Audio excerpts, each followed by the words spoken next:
ഈശോ മിശിഹായ്ക്ക് സ്തുതിയായിരിക്കട്ടെ. ഈശോയേറ്റ സ്നേഹിക്കപ്പെട്ട സഹോദരരെ, ഭൂതോച്ചാടന അനുഭവ പാഠങ്ങളുടെ 41ാമത്തെ സെഷനിലേക്ക് ഈശോയുടെ നാമത്തിൽ ഹൃദ്യമായ സ്വാഗതം. Hallelujah, hallelujah, hallelujah. എൻ്റെ സ്നേഹമുള്ള സഹോദരരെ, ഏതാനും വർഷങ്ങൾക്ക് മുൻപ് ഓടനുഭവ ധ്യാന കേന്ദ്രത്തിന് ആത്മീയ സഹായം തേടി കൊണ്ടുവരപ്പെട്ട ഒരു പെൺകുട്ടിയുടെ കാര്യം ഓർമ്മിക്കുകയാണ്. പൈശാചികമായ ആവാസത്തിനിരയായ ഒരു പെൺകുട്ടിയെ കൊണ്ട് അവളുടെ മാതാപിതാക്കന്മാര് ആത്മീയ സഹായം തേടി എത്തിയതായിരുന്നു.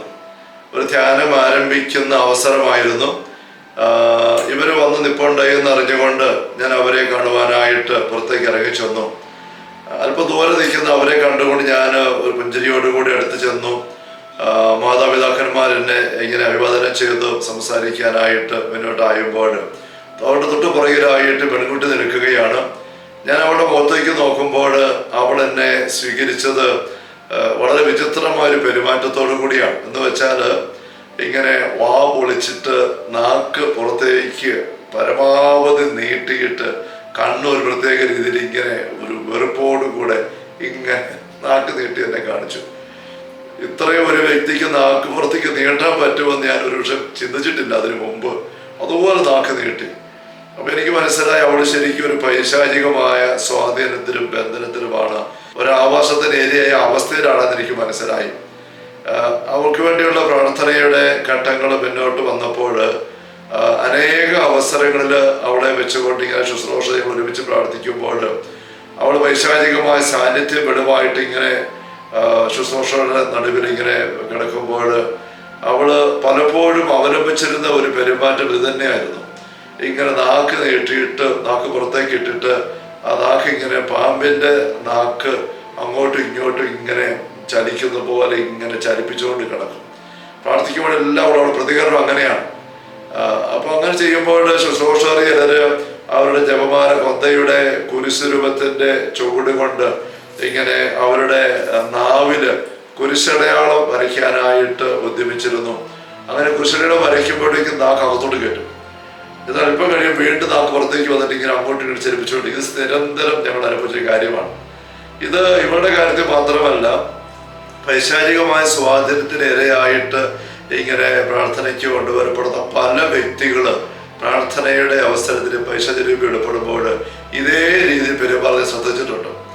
അമേരിക്കയിൽ 2005 മരിച്ച ഒരു സ്കോട്ട് എം പെക്ക് എന്ന് പറഞ്ഞ ഒരു സൈക്യാട്രിസ്റ്റ്, അദ്ദേഹത്തിന്റെ ഗ്ലിംസസ് ഓഫ് ദ ഡെവിൾ എന്ന് പറഞ്ഞ പുസ്തകത്തിൽ അദ്ദേഹം തന്നെ മക്കളെത്തി ചില സൈക്യാട്രി പേഷ്യൻസിന് മെഡിക്കൽ ആയിട്ടുള്ള രീതിയിൽ സഹായിക്കാൻ നോക്കിയിട്ട് പറ്റാതെ വന്നപ്പോൾ ബഹിഷ്കരണ ശുശ്രൂഷ നടത്താനായിട്ട് ഉദ്യമിച്ച അനുഭവങ്ങൾ പറയുന്നുണ്ട്. അങ്ങനത്തെ ഒരു അനുഭവത്തിൽ അദ്ദേഹങ്ങളുടെ കാര്യങ്ങൾ പങ്കുവെക്കുമ്പോൾ ഈ പുസ്തകം പങ്കുവെക്കുമ്പോൾ അദ്ദേഹം പറഞ്ഞ ഒരു കാര്യം ഇതാണ്: ഈ പ്രാർത്ഥനയിൽ ഈ വ്യക്തികൾ ഇങ്ങനെ ഒരു സർപ്പത്തിന്റെ മുഖഭാവം ഇങ്ങനെ ഒപ്പിയെടുത്തത് പ്രകടമാക്കിയിരുന്നു. ശരിക്കും ഒരു പാമ്പിന്റെ മുഖത്തേക്ക് നോക്കുന്ന പോലെയുള്ള ഭാവം ഈ വ്യക്തികളുടെ മുഖത്ത് അദ്ദേഹം ശ്രദ്ധിക്കുക.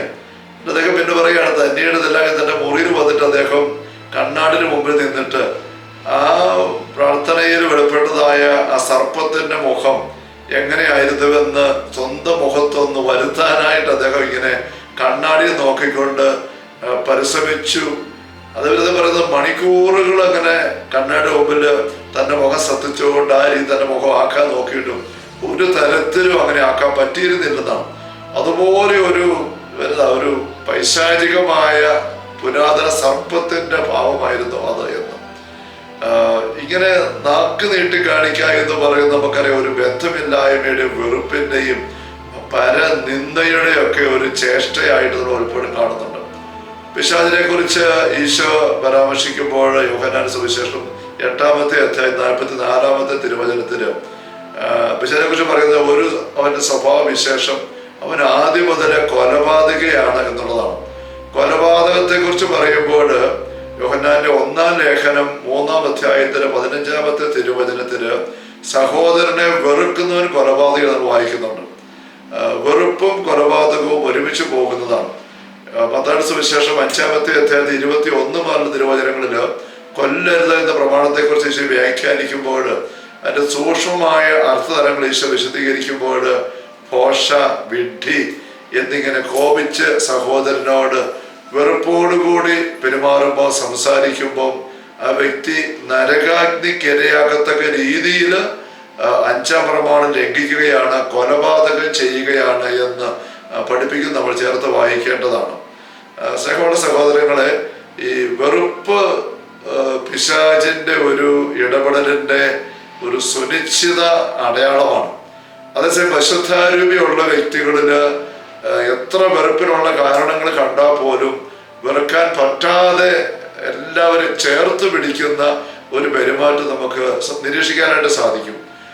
ഞാനിപ്പോൾ സൂചിപ്പിച്ചതായ യോഹന്നാൻ സുവിശേഷം 8-ാം അധ്യായത്തില് ഈ 44-ാം വാക്യത്തിന്റെ പശ്ചാത്തലം നമ്മൾ ശ്രദ്ധിക്കുമ്പോൾ തന്നെ കേട്ടുകൊണ്ട് നിൽക്കുന്ന യഹൂദര് താൻ പറയുന്നത് സ്വീകരിക്കാൻ മനസ്സാകാതെ ഇങ്ങനെ മറുതലിച്ച് നിൽക്കുന്ന യേശു നിരീക്ഷിച്ചിട്ട് പറയുന്ന വെളിപ്പെടുത്തലാണത്, വചനമാണത്. അവിടെ 37-ാം തിരുവചനത്തിൽ ഈശോ പറയുന്നുണ്ട്, നിങ്ങൾ എന്നെ കൊല്ലാൻ ആലോചിക്കുന്നു. നിങ്ങൾ അബ്രഹാത്തിന്റെ മക്കളാണ്, അങ്ങനെ ചെയ്യുമായിരുന്നില്ല, കാരണം അബ്രഹാം ചെയ്തില്ല. നിങ്ങൾ നിങ്ങളുടെ പിതാവായ പിശാചിന്റെ സ്വഭാവമാണ് കാണിക്കുന്നത് പറഞ്ഞുകൊണ്ടാണ് പിന്നീട് 44 ഈശോ വ്യാഖ്യാനിക്കുന്നത്. ആ അധ്യായത്തിന്റെ അവസാന വാക്യത്തിലേക്ക് നമ്മൾ വരുമ്പോൾ കാണാൻ പറ്റും, ഇത് കേട്ടപ്പോൾ യഹൂദർ അവനെ എറിയാൻ കല്ലെടുത്തു. ഈശോ അവിടെ നിന്ന് കടന്നുപോയി. എറിയാൻ കല്ലെടുക്കുന്നത് കൊല്ലാൻ വേണ്ടിയിട്ടാണ്. അപ്പൊ അതാണ് അവരുടെ ഉള്ളിലെ ചൈതന്യം. കൊല്ലാൻ മാത്രമുള്ള വെറുപ്പാണ്. വെറുപ്പ് കൊല്ലാൻ മാത്രം ഉണ്ടോ ഇല്ലയോ എന്നുള്ളതല്ല, ഭോഷ, വിഡ്ഢി എന്ന് വിളിക്കാൻ മാത്രം അകൽച്ച വരുന്നിടത്ത് പോലും അത് പൈശാചികമായ സ്വാധീനമാണ്, പിശാചിന്റെ സ്വഭാവമാണ്, പിശാചിന്റെ മക്കളായി തീരുന്നതാണ്, കൊലപാതക തുല്യമാണ് ദേശം പഠിപ്പിക്കുന്നത്. നമ്മൾ ചേർത്ത് വായിക്കണം. രണ്ട് കാര്യങ്ങളാണ് ഇവിടെ. ഒന്ന്, സൂചിപ്പിച്ചതുപോലെ പിശാചിന്റെ അരൂപി നമ്മിലേക്ക് കടന്നു കയറിയാൽ ഒരു തിന്മയും ഇല്ലാത്തടത്ത് പോലും തിന്മ കാണാനുള്ള ഒരു ത്വര നമ്മൾ കയറി പിടിക്കും, ഒരു വ്യക്തി കയറി പിടിക്കും. അതാണ് ഈ യോഹന്നാൻ 8 നമ്മൾ കാണുന്നത്. ഈശോ ഇതുപോലെ നന്മ നിറഞ്ഞ്, സ്നേഹം നിറഞ്ഞ്, എല്ലാവർക്കും സൗഖ്യവും സമാധാനവും സ്നേഹവും എല്ലാ അനുഗ്രഹങ്ങളും കൊടുത്തുകൊണ്ട് ഇങ്ങനെ ദൈവം തന്നെയാണല്ലോ അതുപോലെ നിൽക്കുന്ന ഈശോയെ വെറുക്കുകയാണ് യഹൂദർ. അവരുടെ സ്വാർത്ഥ താല്പര്യങ്ങളൊക്കെ ഈശോ വഴങ്ങുന്നില്ല, ഒതുങ്ങുന്നില്ല, അവർക്കൊരു വെല്ലുവിളിയായിട്ട് മാറുന്നതിന് അസൂയല്ലാതെ വരുന്നുണ്ട്. എല്ലാ സുവിശേഷകന്മാരും ഒരുപോലെ പറഞ്ഞൊരു കാര്യമാണ്, യഹൂദര് പരിസര നിയമത്തില് ഈശോയെ ഇങ്ങനെ വെറുത്തു, അവനെ കെണിപ്പെടുത്താൻ വേണ്ടി അവനെ നശിപ്പിക്കട്ടെ എന്ന് ആലോചന നടത്തി ഒത്തിരി സംഭവങ്ങൾ നമ്മൾ കാണുന്നുണ്ടല്ലോ. ഒരു രംഗം കൂടെ പരദീസയില് നമ്മൾ വായിക്കുന്നുണ്ട്. 33-ാമത്തെ അധ്യായത്തില് പുരാതന സർപ്പം വന്ന് ഹവ്വയോട് സംസാരിക്കുമ്പോൾ ദൈവത്തെക്കുറിച്ച് കുറ്റപ്പെടുത്തിക്കൊണ്ടാണ് പറയുന്നത്. ആ വൃക്ഷത്തിന്റെ പഴം തിന്നാൽ മരിക്കുമെന്ന് അവിടുന്ന് പറഞ്ഞത് ശരിയല്ല.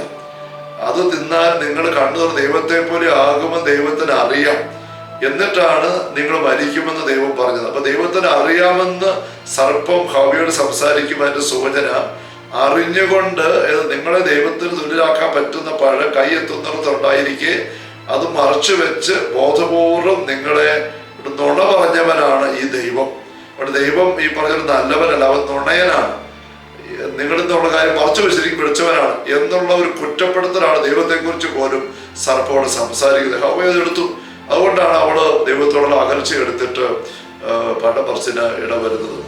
ഇതാണ് ഒരു കാര്യം. അതായത് ഒരു തിന്മയും ഇല്ലാത്തടത്ത് പോലും എന്തെങ്കിലും തിന്മയുടെ സാന്നിധ്യം ഉണ്ട് എന്ന് തോന്നിച്ചിട്ട് അല്ലെ കണ്ടുപിടിച്ചിട്ട് ആ രീതിയിൽ അവരെ സമീപിച്ചിട്ട് അകൽച്ച എടുക്കുന്നു. അത് സാധാനികമാണ്.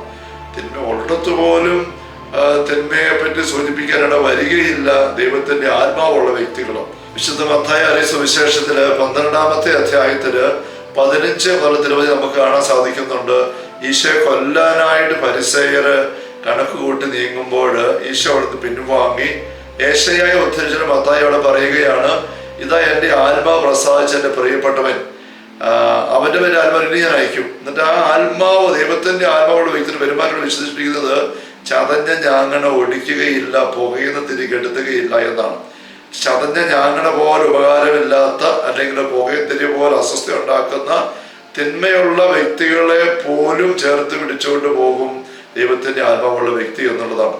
അതിന്റെ മനോഹരമായ രംഗമാണ് സാത്താൻ ഉള്ളിൽ കയറിയിട്ട് സാത്താന നയിക്കപ്പെട്ട് യൂദാസ് കറിയാത്ത ഈശോയെ ഒറ്റിക്കൊടുക്കാനായിട്ട് വഞ്ചനയുടെ ചുംബനവുമായി മുഖത്ത് വൈശാചികമായ പുഞ്ചിരിയും വരുത്തി വെച്ചുകൊണ്ട് ഈശോയുടെ സമീപത്തേക്ക് വന്നിട്ട് ഈശോയുടെ കവിളത്ത് മുത്താനായിട്ട് അണയുമ്പോൾ ഒന്ന് ഓർക്കണം, സാത്താൻ അകത്തുള്ള അവസ്ഥയിൽ യൂദാസ് അടുത്ത് വരുമ്പോൾ ഈശോ ദൈവത്തിന്റെ സാന്നിധ്യം, ദൈവം തന്നെ ആ ഈശോയ്ക്ക് എന്തോ ഒരു അരോചകത്വമാണ് ഉണ്ടാകുന്നത് ഉള്ളാലെ. കാരണം ഇത് ദൈവത്തിന്റെ ആത്മാ, ദൈവമാണ് ഇത് നിൽക്കുന്നത്, മറ്റൊരു തന്നെ സാത്താനാണ് യൂദാസിൽ നിറഞ്ഞിരിക്കേണ്ടി വരുന്നത്.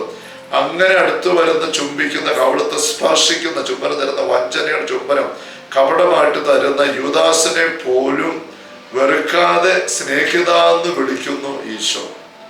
ദൈവത്തിന്റെ ആത്മാവുള്ള വ്യക്തിക്ക് തിന്മ അതിന്റെ മൂർധന്യാവസ്ഥയിൽ കാണുന്നിടത്ത് പോലും വെറുക്കാൻ പറ്റിയല്ല. കുറിച്ച് കിടന്നുകൊണ്ട് ഈശോ തന്നെ വെറുത്തുകൊണ്ട് നിന്ദിക്കുന്ന, പുച്ഛിക്കുന്ന നൂറുകണക്കായ ആൾക്കാരെ ചുറ്റും കണ്ടുകൊണ്ട് ഭീകരമായ സഹനത്തിലായിരിക്കുമ്പോൾ പോലും പിതാവേ, ഇവര് ചെയ്യുന്ന എന്താന്ന് ഇവർ അറിയുന്നില്ല, ക്ഷമിക്കണമേ എന്ന് പ്രാർത്ഥിക്കുന്നു കാണുന്നത്. അതുകൊണ്ട് തന്നെയാണ് ഹല്ലേലൂയ, ഹല്ലേലൂയ. ചക്കമുള്ള സഹോദരങ്ങളെ, പൈശാചിക സ്വാധീനത്തിന്റെ ശൈലിയുടെ നേർക്കാഴ്ചയാണ് നാക്ക് നീട്ടി കാണിച്ച ആ സഹോദരി വെളിപ്പെടുത്തിയത്. നമ്മളൊക്കെ അങ്ങ് നാക്ക് നീട്ടി കാണിച്ചോ ഇല്ലയോ എന്നുള്ളതല്ല. ചിലപ്പോഴൊക്കെ എന്തെങ്കിലും കുച്ചിതായിട്ടുള്ള കാര്യങ്ങൾക്ക് നാക്ക് നീട്ടി കാണിച്ചിട്ടുണ്ടാവും. അതൊരു വെറുപ്പാണ്, അതൃപ്തിയാണ്, അകൽച്ചയാണ്, നിന്ദയാണ്. അങ്ങനെ കാണിച്ചോ ഇല്ലയോ ഇല്ലെങ്കിൽ പോലും ഫെബ്രുവരി 12 നമ്മൾ വായിക്കുന്ന 15 വാക്യങ്ങൾ വായിക്കുന്ന പോലെ വിദ്വേഷത്തിന്റെ വേര് ഹൃദയത്തിൽ പൊട്ടിമുളയ്ക്കുന്നത് പോലും പൈശാചികമായ സ്വാധീനത്തിന്റെ സൂചനയാണ്. മറുവശത്ത് പരിശുദ്ധാത്മാവിനാലാണ് നമ്മൾ നയിക്കപ്പെടുന്നതെങ്കിൽ, പരിശുദ്ധാത്മാവിന്റെ നിറവിലാണ് നമ്മളെങ്കിലും, എത്ര യുദാസിനെ പോലെ സാത്താനിക തിന്മ നിറഞ്ഞ വ്യക്തികളെ പോലും നമുക്ക് വെറുക്കാനായിട്ട് പറ്റുകയില്ലതാനും. Hallelujah, hallelujah. കൃപയ്ക്ക് വേണ്ടി നമുക്ക് തിരുസന്നിധിയിൽ പ്രാർത്ഥിക്കാം. എപ്പോഴും ദൈവത്തിന്റെ ആത്മാ മാത്രം നയിക്കുന്ന വ്യക്തികളാകാൻ ദൈവം നമ്മളെ സഹായിക്കട്ടെ. കർത്താവ് യേശു മിശിഹായുടെ സമൃദ്ധമായ കൃപയും അനുഗ്രഹങ്ങളും പിതാവായ ദൈവത്തിന്റെ അവർണ്ണനീയമായ സ്നേഹവും പരിശുദ്ധാത്മാവായ ദൈവത്തിന്റെ നിരന്തരമായ സഹവാസം എല്ലാവരും കൂടി ഉണ്ടായിരിക്കട്ടെ, ഇപ്പോഴും എപ്പോഴും എന്നേക്കും. ആമേൻ. Ave Maria, Ave Maria, Ave Maria. Isho മിശിഹായ്ക്ക് സ്തുതി ആയിരിക്കട്ടെ.